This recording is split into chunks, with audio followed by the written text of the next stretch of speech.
Ha-Joon Chang, Economics, The User's Guide.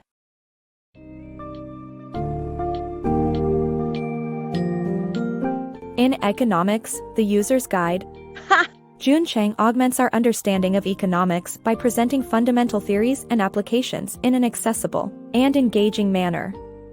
This intriguing book summary delves into the development of various economic theories, such as neoclassical and Keynesian, and their implications in the real world. Readers will gain insights into critical topics, which include capitalism, economic systems, and the role of money in facilitating economic functions. Additionally, the summary offers a deep analysis of influential historical events, such as the Industrial Revolution and the Great Depression, and their contributions in shaping today's global economy.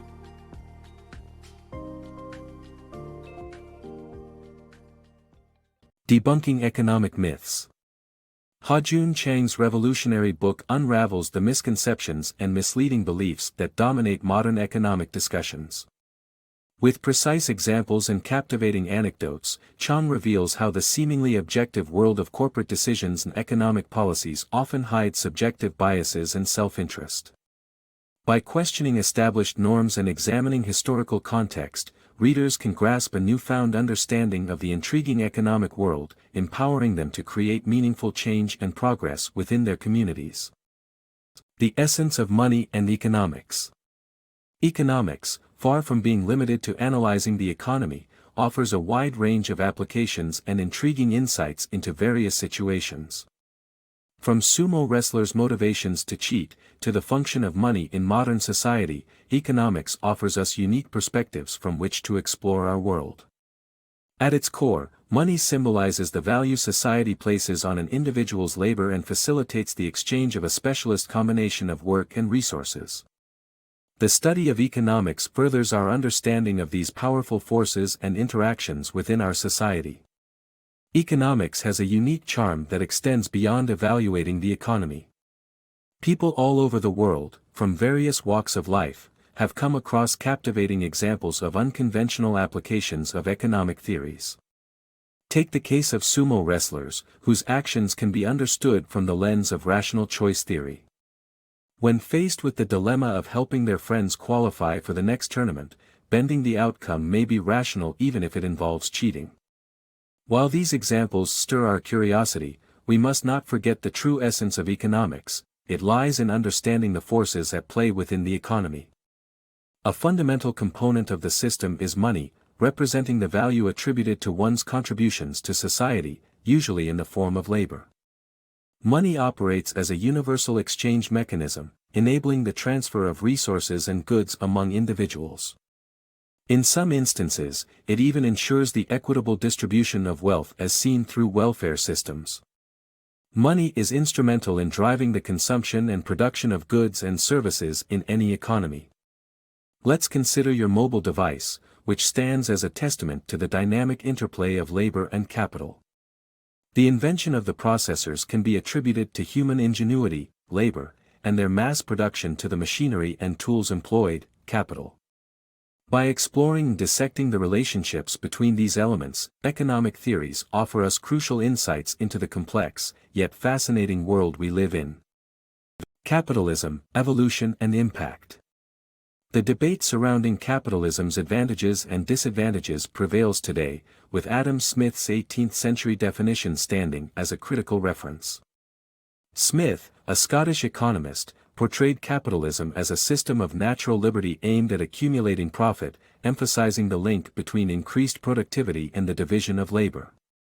To exemplify this, he analyzed the pin manufacturing process, highlighting how specialization improves productivity.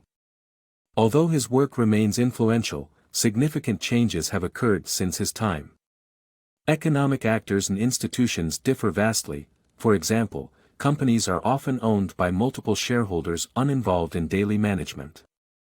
Furthermore, markets have transformed from regional or national entities to massive international markets due to globalization, enabling the growth of multinational corporations. Shaping the global economy. The global economy has transformed significantly due to key events over the past centuries. The politics of powerful Western nations and their protectionist policies during the Industrial Revolution accelerated their economic development. Tariffs were imposed on foreign products, while free trade contracts were forced upon Latin American and Asian countries. This imbalance led to Western economies becoming the richest and most developed. The Great Depression then shocked governments into exerting greater control over the economy.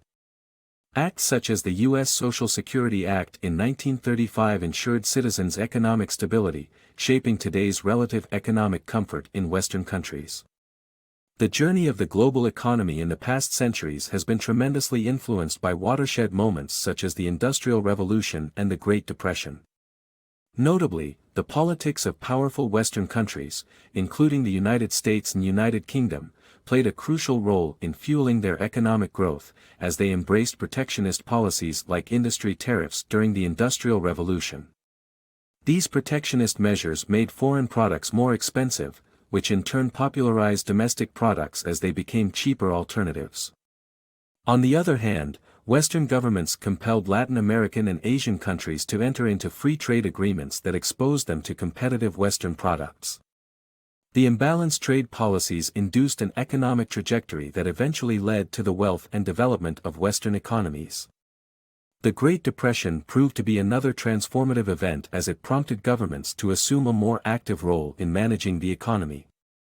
The sudden crash of the U.S. stock market on October 24, 1929, plunged the global economy into a long-lasting depression, marked by high unemployment rates and widespread poverty.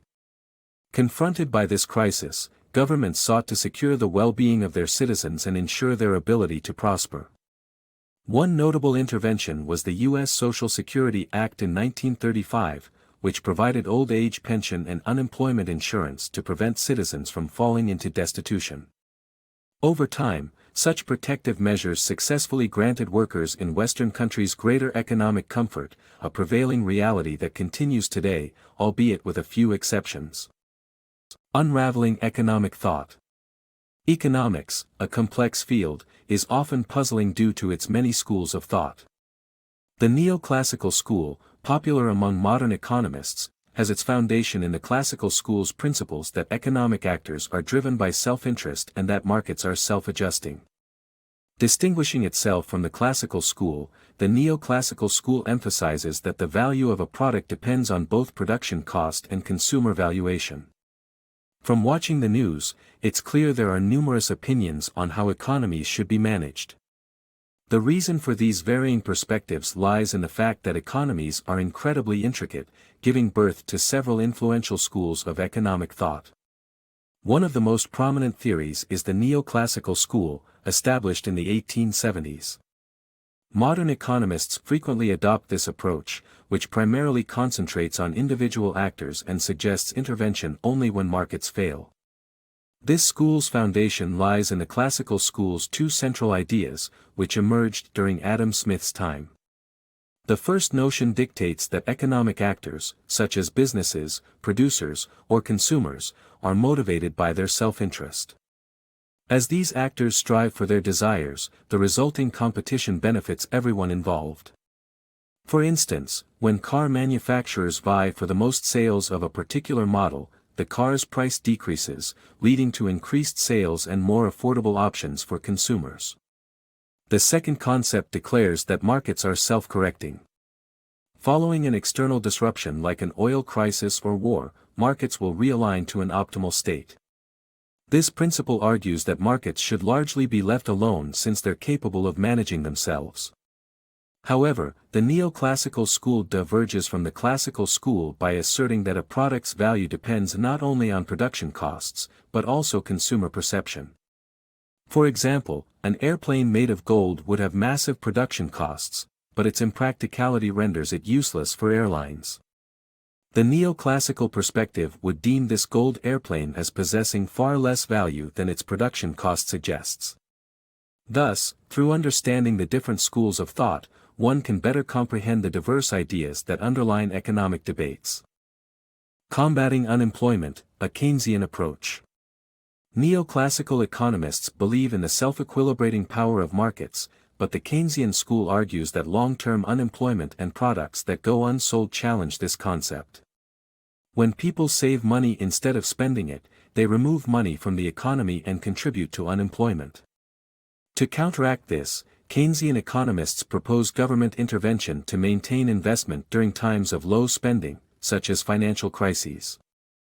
By investing in infrastructure projects, the government can provide jobs and wages, enabling people to spend on goods and services and, in turn, creating employment opportunities. While neoclassical economists insist that markets have an inherent self-equilibrating power, the Keynesian school of thought highlights the existence of long-term unemployment and unsold products that challenge this notion. According to Keynesians, when a product remains unsold for an extended period, the money typically used to purchase it must have been spent elsewhere or saved. Saving money instead of spending it removes funds from the economy and can lead to unemployment.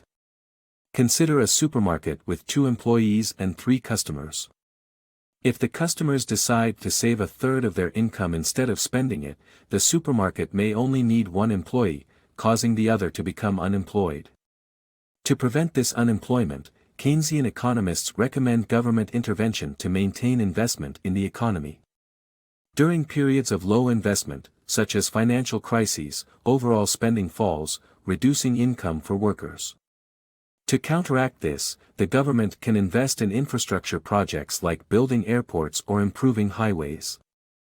These projects create employment opportunities and provide wages, allowing people to spend money on goods and services and create jobs for others.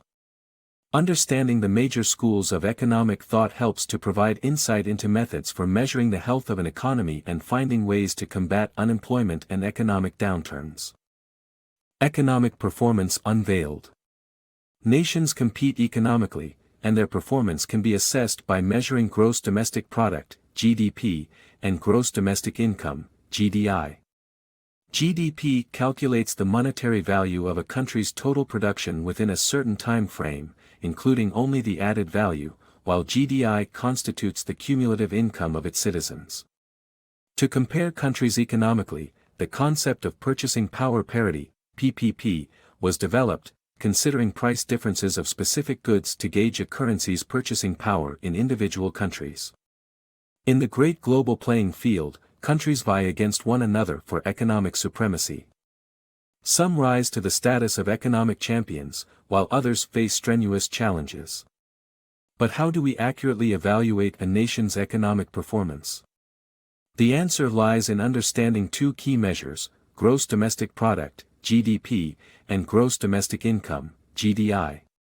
A nation's GDP reflects the monetary worth of everything it produced within a specific time frame, taking into account only the added value, the difference between the final product's value and that of intermediate inputs.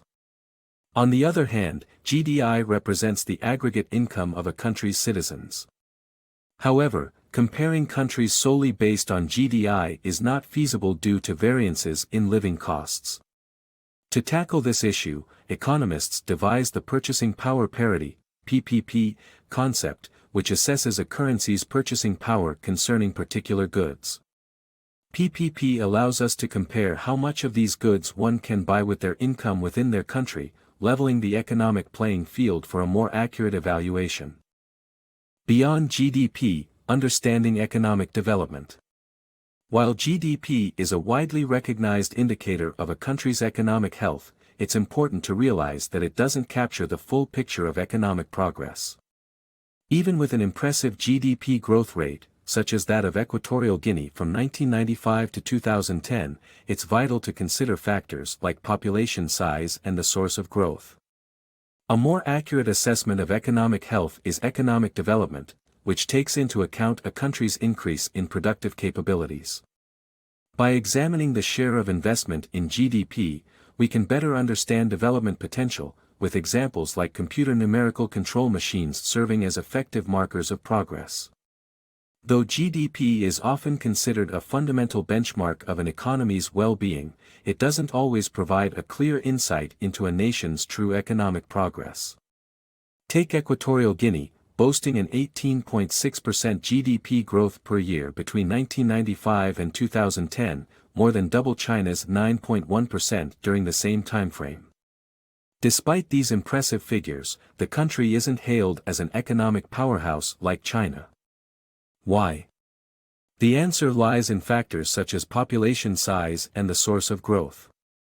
Equatorial Guinea, with a population of only 700,000, had its GDP soar primarily due to the discovery of a large oil reserve in 1996, which attracted foreign investment. This illustrates that GDP growth doesn't necessarily result from increased productivity, a more meaningful indicator of economic health. Focusing on economic development, the expansion of a country's productive capabilities, example organizing and transforming production activities, allows for a more accurate measurement. Indicators like purchasing new machinery or improving communication infrastructures provide a better understanding of a nation's economic progression. Furthermore, observing the share of investment in GDP enables a deeper evaluation of a country's development potential.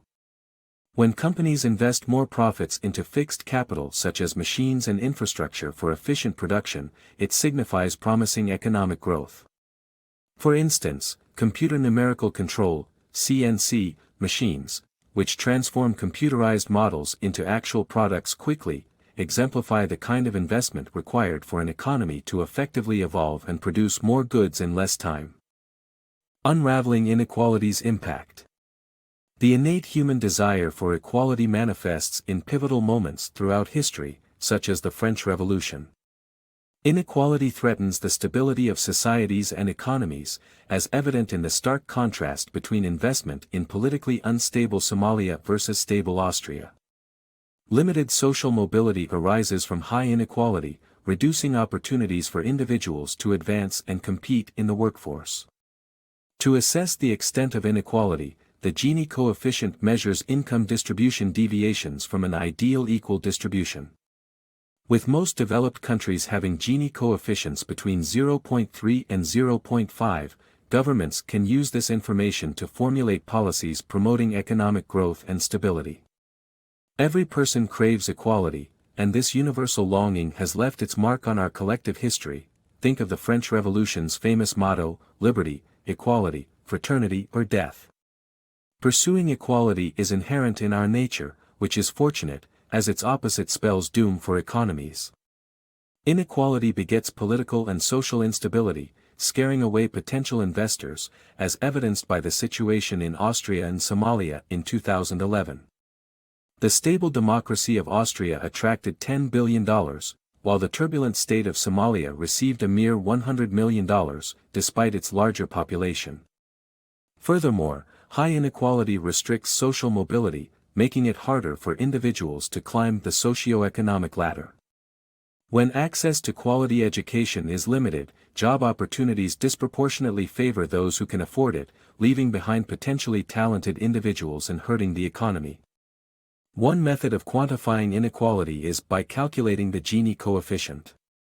This figure represents the disparity between the actual income distribution and an optimal equal distribution. Lower Gini coefficients indicate more equal distribution, with 0 signifying perfect distribution. Conversely, values approaching 1 depict extreme inequality where a few possess nearly everything, leaving the majority with next to nothing. Gini coefficients in developed countries typically range between 0.3 and 0.5. Armed with inequality data, governments can identify ways to better support their economy, foster growth, and promote greater societal stability. Balancing markets and government. Although economists often advocate for minimal government intervention in the economy, certain circumstances necessitate their involvement. Taxation provides vital funds for public projects like roads, and monitoring natural monopolies ensures fair practices in sectors with high entry costs. The government impacts the market through fiscal policies, such as spending and taxation, and monetary policies, like adjusting interest rates, ultimately promoting economic growth and stability. In some situations, government intervention in the economy is essential. For instance, while a fully free market would have no taxation, public projects like road construction require funding. By levying taxes, the government ensures sufficient funds are collected and distributed fairly among citizens for these essential services. Another instance of necessary government involvement is when a single company dominates a market segment, a phenomenon known as a natural monopoly. This often occurs in industries with high entry costs such as energy, water, or public transportation. In such cases, the government steps in to maintain fair practices by imposing price controls or other market regulations. To influence the market, the government utilizes two primary tools: fiscal policy and monetary policy. Fiscal policies involve decisions about government spending and taxation, such as initiating public works projects using public funds. On the other hand, monetary policies involve the management of the nation's money supply and interest rates. These policies are implemented by adjusting interest rates on loans provided by the nation's central bank or directly changing the amount of physical currency in circulation. One example of monetary policy in action is lowering interest rates for borrowing money from the central bank, which leads to cheaper loans throughout the country. This encourages businesses to take advantage of lower interest rates, allowing them to invest more affordably in fixed capital or hire additional employees. Understanding how governments can intervene in markets is crucial in analyzing the interactions between the public and private sectors, providing valuable insights into the modern global economy. The two-faced nature of banks. Banks come in two distinct forms: commercial banks that handle individual transactions, and investment banks that assist companies in raising funds from investors. Since the 1980s, investment banks have turned their focus towards creating and trading new financial products, such as asset-backed securities, ABS. ABS are essentially pooled loans made to look more attractive to investors. However, the overvaluation and increased risks associated with many ABS products played a significant role in the 2008 financial crisis, resulting in severe consequences for banks and the global economy.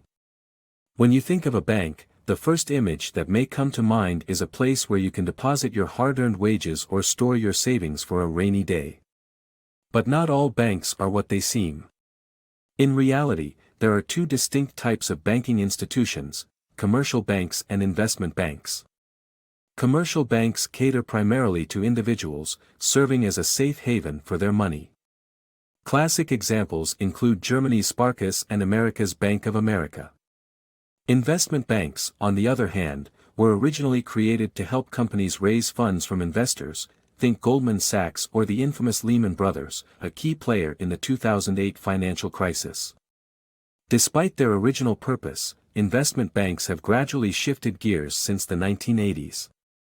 They now dedicate much of their energy to creating and trading new kinds of financial products, sometimes with catastrophic results. One such product is the asset-backed security, ABS, designed to make loans more appealing to investors by bundling them together into a larger bond. The allure of ABS lies in their supposed security. By pooling numerous loans such as mortgages or student debts, it is assumed that most people will make their payments, so the defaults will be compensated by other successful payments. Unfortunately, that's not always the case. ABS frequently turned out to be highly overvalued and fraught with excessive risk, as more and more borrowers defaulted on their loans. Eventually, the ABS bubble burst, leading to a massive devaluation of these securities and similar financial products. Banks holding these unsellable toxic assets suffered enormous losses, sparking a chain reaction that reverberated throughout the global economy. Evolution of work and unemployment. Work has evolved significantly over the last 2 centuries, with people working fewer hours today than in the past. However, work still occupies a large portion of our lives and has an impact on our physical and psychological well-being. A fulfilling job contributes to happiness, whereas unemployment, which economists categorize into frictional, technological, and cyclical, can be quite detrimental. Understanding these types of unemployment is crucial for addressing the issue effectively. In the past, people typically worked between 70 and 80 hours per week. Nowadays, the average workweek has reduced significantly, as seen in Greece, where people work around 40 hours, and Germany, with an average of 35.6 hours. Despite this reduction, work still consumes a significant portion of our time, affecting our physical and mental health. A satisfying job can improve our overall happiness, while the absence of one can lead to numerous issues. Unemployment can be categorized into three: frictional, technological, and cyclical. Frictional unemployment occurs as workers transition between jobs, seeking better opportunities or when companies downsize. Technological unemployment arises when advanced machines replace manual labor, as seen during the Industrial Revolution. Lastly, cyclical unemployment results from an external lack of demand for labor, such as during economic downturns like the Great Depression. Understanding these types of unemployment helps in devising strategies to effectively combat the problem. Complex corporate decision-making. Unlike personal spending choices, corporate decision-making is a complex process affected by multiple parties, including shareholders, managers, governments, and workers. Shareholders seek profits while managers often aim for prestige and company size. This can lead to conflicting interests, causing disagreements between parties. Additionally, workers can influence decisions through union organization. Lastly, government-owned companies directly affect decision-making, like Germany's 25% stake in Commerzbank. Globalization and evolving economies. The widespread availability of products like Coca-Cola, regardless of where you are in the world, is a testament to international trade, which has seen a significant increase over the past 5 decades. Key examples of trade's effect on the industry include the outsourcing of technology services and the global scale of manufacturing. Developing countries like China have broadened their economic influence, as well. Funding to participate in global economies can be obtained through trade surpluses or investment income, while foreign aid and borrowing might be required to cover trade deficits. The ongoing growth of globalization promises to make international trade an even more crucial aspect of the world economy.